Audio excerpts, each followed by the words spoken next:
사랑하는 여러분, 이 이야기가 여러분의 마음에 작은 위로와 희망의 불씨가 되기를 기도합니다.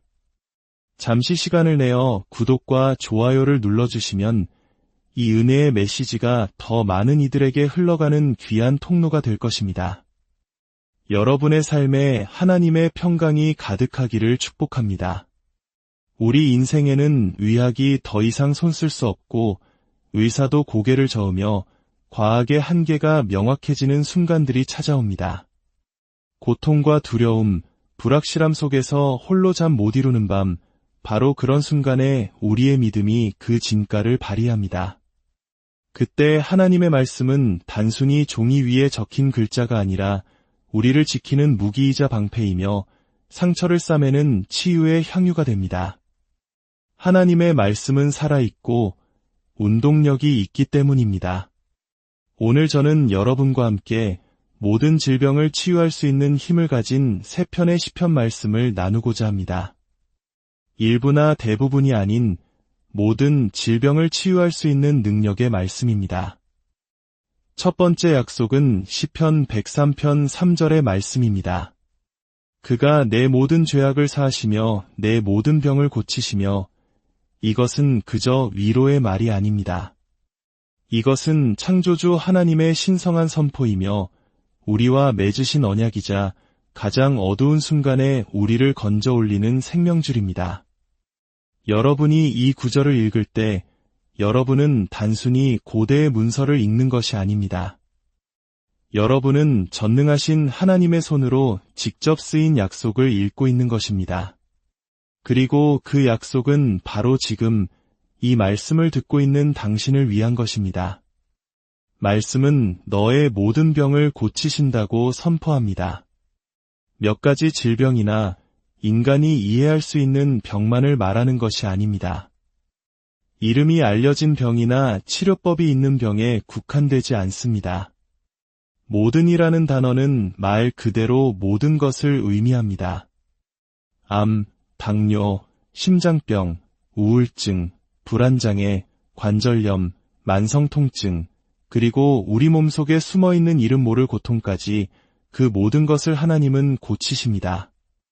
이 진리가 당신의 영혼 깊은 곳에 뿌리내리게 하십시오. 이것은 인간의 말이 아니며 의사의 소견도 아닙니다. 이것은 영원히 변치 않으시는 살아계신 하나님의 말씀입니다. 세상은 치유의 한계를 두려워합니다. 치료법이 없다고 말하고 평생 안고 가야 할 병이라고 말합니다. 하지만 하나님의 말씀은 세상의 말을 압도하며 하늘의 진실은 땅의 사실 위에 군림합니다. 의사의 진단서가 끝이 아니라 하늘의 선언이 최종 판결입니다. 이 말씀은 오래전 다른 사람들을 위한 것이 아닐까? 라고 생각하기 쉽습니다. 하지만 기억하십시오. 하나님은 변치 않으시는 분입니다. 어제나 오늘이나 영원토록 동일하신 치료자이십니다. 그분은 시간이나 상황에 얽매이지 않으시며 그분의 신실하심에 모든 것이 달려 있습니다. 어떤 이들은 치유가 의롭고 완벽한 사람들만의 것이라고 생각합니다. 그러나 말씀을 다시 보십시오. 치유는 용서에서 시작됩니다. 그가 내 모든 죄악을 사하시며 하나님은 우리가 완벽해지기를 기다렸다가 우리를 만지시는 분이 아닙니다. 그분은 우리의 연약함과 실패, 죄를 모두 아시면서도 우리를 값없이 그리고 완전하게 용서하십니다. 바로 그 용서 안에서 치유의 강물이 흐르기 시작합니다. 당신의 과거가 당신을 실격시키지 못하며 당신의 실수가 그분의 자비를 취소시키지 못합니다.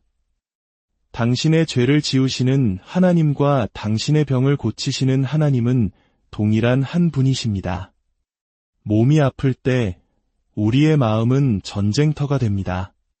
의심이 스며들고 두려움이 마음을 점령하려 합니다. 그때 우리는 말씀으로 맞서 싸워야 합니다. 시편 103편 3절은 우리의 강력한 무기입니다. 아침에 눈을 뜨며 선포하십시오. 하나님께서 나의 모든 병을 고치신다. 몸에 통증이 느껴질 때마다 선포하십시오. 하나님께서 나의 모든 병을 고치신다. 원수가 당신의 귀에 거짓말을 속삭일 때 담대하게 응답하십시오. 하나님께서 나의 모든 병을 고치신다. 때로 치유는 하룻밤 사이에 일어나지 않습니다. 과정이 필요할 수 있습니다. 하지만 하나님의 약속은 변함이 없습니다. 증상이 계속되고 아무것도 변하지 않는 것처럼 느껴질 때에도 실패하실 수 없는 그분을 신뢰하십시오. 우리의 감정으로 하나님의 능력을 재단하지 마십시오. 오직 그분의 말씀으로 판단하십시오. 그분의 말씀은 내 모든 병을 고치신다고 약속하셨습니다. 예수님께서 십자가에서 당신의 치유를 위해 값을 치르셨습니다. 그가 채찍에 맞음으로 우리는 나음을 받았도다. 시편 103편은 그 값이 이미 지불되었음을 증명하는 영수증과 같습니다. 치유는 사치가 아니라 우리가 마땅히 누려야 할 하나님의 은혜입니다. 용서와 평안, 그리고 공급하심과 마찬가지로 치유는 하나님 자녀의 권리입니다. 부분적인 치유가 아닌 머리부터 발끝까지 미치는 완전한 치유가 당신의 것입니다. 두 번째 약속은 시편 91편 10절의 말씀입니다. 화가 내게 미치지 못하며 재앙이 내 장막에 가까이 오지 못하리니 이것은 시적인 표현이 아닙니다. 혼돈과 질병으로 가득한 세상 속에서 우리를 지키시는 하나님의 신성한 보증서입니다. 화가 내게 미치지 못하며 어쩌면 미치지 않을 것이라는 가능성이 아니라 결코 미치지 못할 것이라는 절대적인 보장입니다. 나아가 말씀은 재앙이 내 장막에 가까이 오지 못하리니 라고 선포합니다. 당신의 집, 당신의 공간, 당신의 환경을 의미합니다. 질병이 단지 당신의 몸뿐만 아니라 당신과 연결된 모든 것, 당신의 가정과 자녀, 당신이 머무는 모든 공간으로부터 차단된다는 의미입니다. 마치 하나님께서 직접 쳐주신 영적인 보호막과 같습니다. 질병은 그 경계선을 넘을 수 없으며 당신의 영역 안으로 들어올 수 없습니다. 성경시대의 재앙은 도시와 국가를 파괴할 만큼 끔찍한 것이었습니다. 그러나 하나님께서는 그 어떤 재앙도 당신에게 가까이 오지 못할 것이라고 약속하십니다. 바이러스나 질병이 공기 중에 떠다닐지라도 그것은 당신의 영역에 접근할 수 없습니다. 왜냐하면 당신은 전능자의 그늘 아래 거하기 때문입니다. 그 그늘 아래에는 어떤 악도, 어떤 질병도 들어올 수 없습니다. 이 보호는 당신의 힘이나 지혜에 근거한 것이 아니라 오직 하나님의 신실하심에 근거합니다. 세상이 공포에 떨 때 당신은 평안히 설 수 있습니다.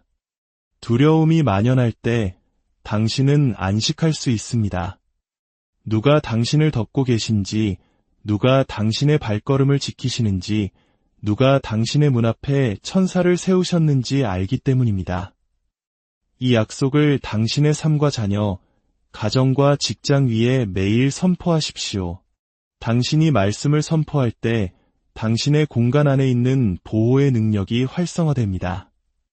하나님은 본질적으로 보호자이십니다. 그분은 선한 목자로서 자신의 양떼를 지키시고 방어하십니다. 원수가 당신을 공격하려 할 수는 있지만 결코 성공할 수 없습니다. 재앙이 일어날 수는 있지만 당신에게 가까이 다가올 수 없습니다.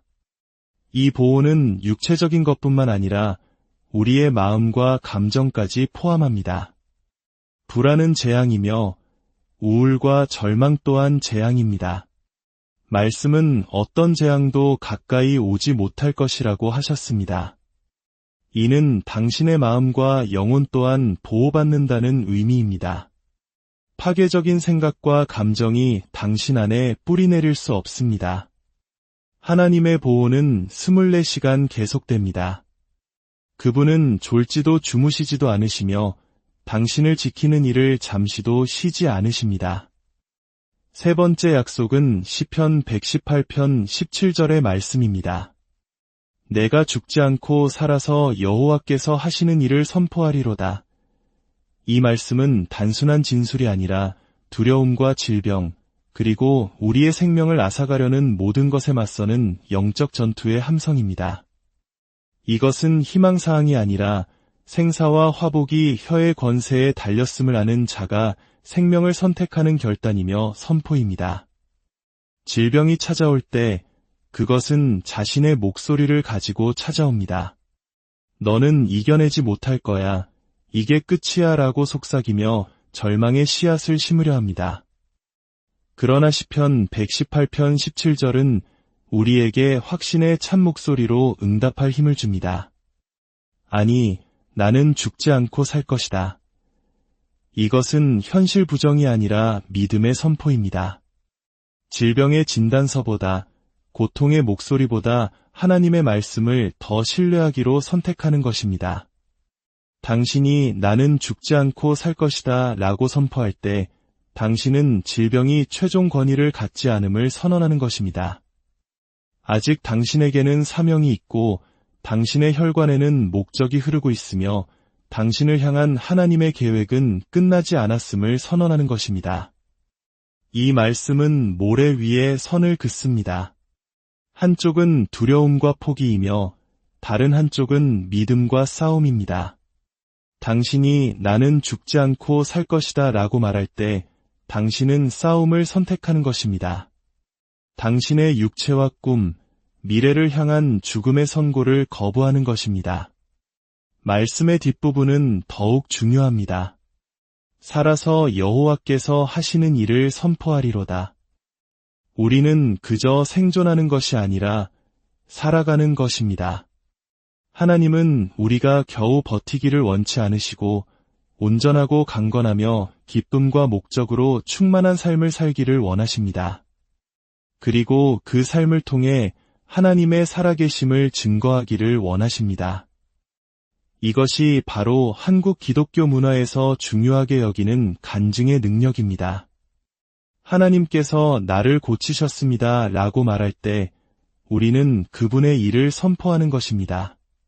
당신의 치유는 다른 이들에게 희망의 등불이 되고 당신의 간증은 지친 영혼을 일으키는 힘이 됩니다.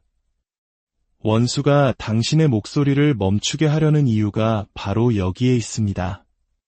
당신의 간증을 막기 위함입니다. 그러나 당신이 일어나 나는 죽지 않고 살아서 선포하리라 외칠 때 당신은 원수를 침묵시키고 당신의 사명을 지켜내는 것입니다. 이 말씀은 병상에서도 고통 속에서도 숨쉬기 힘들 때에도 선포할 수 있습니다. 믿음은 증거를 기다리는 것이 아니라 증거를 창조하기 때문입니다. 당신이 이 말씀을 선포할 때 당신은 생명을 불러오고 치유를 활성화시키며 당신을 향한 하늘의 뜻과 당신 자신을 일치시키는 것입니다. 당신의 심장 박동 하나하나가 간증이 되고 숨결 하나하나가 선포가 될 것입니다. 당신의 육체는 싸우고 있지만 당신의 영은 이미 승리하고 있습니다. 왜냐하면 당신의 영은 진리 안에 뿌리내리고 있기 때문입니다. 결론적으로 이 시편의 말씀들은 고대의 문서가 아니라 오늘 우리에게 주시는 하나님의 살아있는 약속입니다. 이것은 종교나 형식이 아니라 당신의 이름을 아시고 당신의 고통을 아시며 그럼에도 불구하고 당신을 내 자녀라 부르시는 분과의 인격적인 관계에 대한 이야기입니다. 치유는 당신에게서 멀리 있지 않습니다. 당신이 얼마나 오랫동안 아팠는지, 질병이 얼마나 깊은지, 두려움의 목소리가 얼마나 큰지는 중요하지 않습니다. 당신은 결코 실격되지 않았으며 잊혀진 존재가 아니며 치유의 손길이 닿지 않는 곳에 있지도 않습니다. 오늘 믿기로 결정하십시오. 말씀 위에 서기로 결정하십시오. 그리고 부르짖기로 결정하십시오.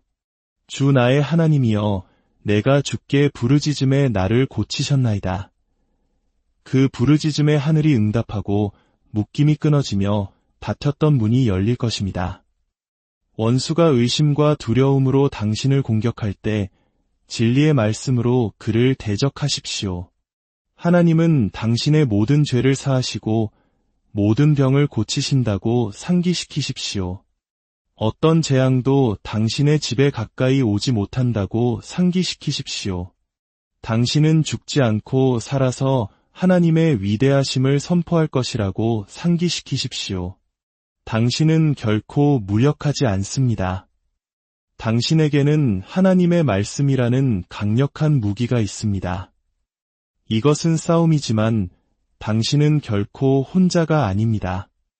하나님께서 당신과 함께 당신을 위해 싸우십니다. 그분의 치유 능력은 어떠한 진단이나 환경에도 제한받지 않습니다. 치유는 바로 지금 이곳에 있습니다. 그것은 당신의 것입니다. 믿음으로 받으십시오. 그 안에서 걸으십시오. 그리고 그 안에서 사십시오. 당신의 삶을 통해 하나님의 능력이 나타나는 것으론 세상이 보게 하십시오. 당신의 치유가 또 다른 누군가의 삶을 바꾸는 간증이 되게 하십시오. 일어나 온전하게 되십시오. 그리고 결코 실패하지 않으시는 하나님의 능력과 평안, 그리고 약속 안에